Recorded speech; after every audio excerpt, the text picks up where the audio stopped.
আল্লাহর কাছে, মহান প্রভুর কাছে প্রার্থনা জানাচ্ছি যেন এই মেজর জলিলকে আল্লাহ উনিকে বেহেশত নসিব করেন। আমি একটু মেজর জলিল সম্পর্কে আলোচনা করব। বাংলাদেশে 11টি সেক্টরের ভিতরে 9 নম্বর সেক্টরের কমান্ডার ছিলেন এই মেজর এম এ জলিল সাহেব। উনি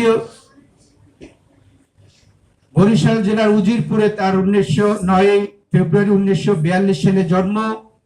তার পড়াশোনা বরিশালে হয়েছে। পরবর্তীতে যখন পূর্ব পাকিস্তান থেকে পশ্চিম পাকিস্তানে যেয়ে ওনার পড়াশোনা শেষ করে সৈনিক হিসেবে, মেজর হিসেবে উনি সেখানে পাকিস্তানের কাছে সেই সৈনিক হিসাবে উনি সেখানে নিয়োগপ্রাপ্ত হন। সেই নিয়োগপ্রাপ্ত থেকে যখন পূর্ব পাকিস্তানে যুদ্ধ শুরু হয় তখন উনি পাকিস্তানে অবস্থান করছিলেন, কিন্তু ওনার মায়ের অসুস্থতার জন্য 1 মাসের ছুটি নিয়ে 1971 সালে যখন বাংলাদেশে আসেন, সেই বাংলাদেশে অবস্থানকালে যখন এই মুক্তিযুদ্ধ শুরু হয় তখন এই মুক্তিযুদ্ধের সময় আর উনি পশ্চিম পাকিস্তানে আর উনি যান নাই। উনি বাংলাদেশ থেকে তখন সশস্ত্র অবস্থায় এবং তার যে মেজর হওয়াকালীন যে ট্রেনিং, সেই ট্রেনিং দিয়ে উনি এই সশস্ত্র যুদ্ধে অংশগ্রহণ করেন।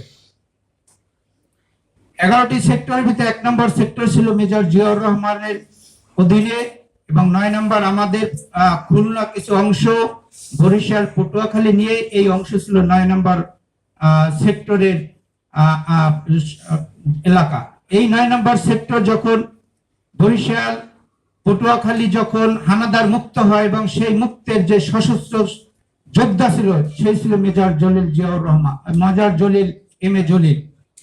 প্রিয় বন্ধুরা, আপনারা জানেন যখন মুক্তিযুদ্ধ শেষ হয় এবং একটি বাংলার স্বাধীন রাষ্ট্র হিসেবে গঠিত হয়, সেই মেজর জলিল যখন তার যুদ্ধকালীন সময়ে সেই সুন্দরবন পথে না যেয়ে সুন্দরবন পাড়ি দিয়ে সে ভারতে যে তার যুদ্ধের জন্য অস্ত্র শস্ত্র নিয়ে বাংলাদেশে আসে। এখানে একটি কথা উল্লেখ করা প্রয়োজন, আমাদের পার্শ্ববর্তী দেশ যে ভারত, অবশ্যই আমি তাদের যে আমরা যুদ্ধকালীন সময়ে যে আমাদেরকে সহযোগিতা করেছেন অস্ত্র দিয়ে, ট্রেনিং দিয়ে, সেজন্য তারা ধন্যবাদ পাবারই কথা।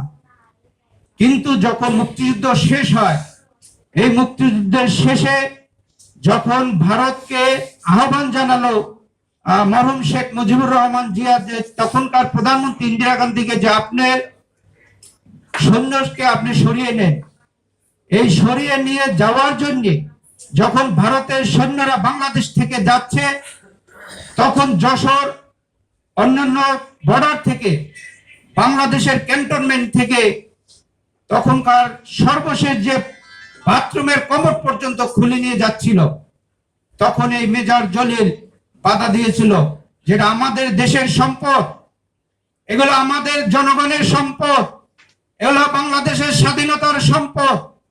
যখন উনি এই বাধা দিয়েছিল তখন প্রথম রাজবন্দী হিসেবে এই মেজর জলিলকে আটক করা হয় এবং দীর্ঘদিন ওই যশোর ক্যান্টনমেন্টের একটা অন্ধকার ঘরের ভিতরে তাকে আটকিয়ে রাখা হয়। প্রিয় বন্ধুরা, আমরা অনেকে ইতিহাস জানি না, কিন্তু ইতিহাস জানতে হবে। ইতিহাস দেশ থেকে মুছে ফেলার জন্য একটি চক্রান্ত এবং দীর্ঘ 15 বছর একটি সরকার এদেশকে চালিয়েছে। এই যশোর ক্যান্টনমেন্ট থেকে দীর্ঘদিন তাকে একটি অন্ধকার ঘরে প্রথম মুক্তিযোদ্ধা এবং প্রথম রাজবন্দী হিসেবে যাকে বন্দী করা হয়েছিল, তার বিচারের ব্যবস্থা, বিচারের আওতা আনা হয়েছিল এই মরহুম শেখ মুজিবুর রহমানের সময়। কর্নেল তাহের এবং এই আজকের মেজর জলিল, তাকে দুইজনকেই তাদের ফাঁসির অর্ডার হয়। কিন্তু মুক্তিযুদ্ধে বিশেষ অবদানের জন্য এই মেজর জলিলকে যাবজ্জীবন কারাদণ্ড দেওয়া হয় এবং আপনারা জানেন এম এ তাহেরকে তখন সেই ফাঁসি দেওয়া হয়। প্রিয় বন্ধু, এখানে অনেক ইতিহাসের কথা, আমি সেদিকে যেতে চাচ্ছি না।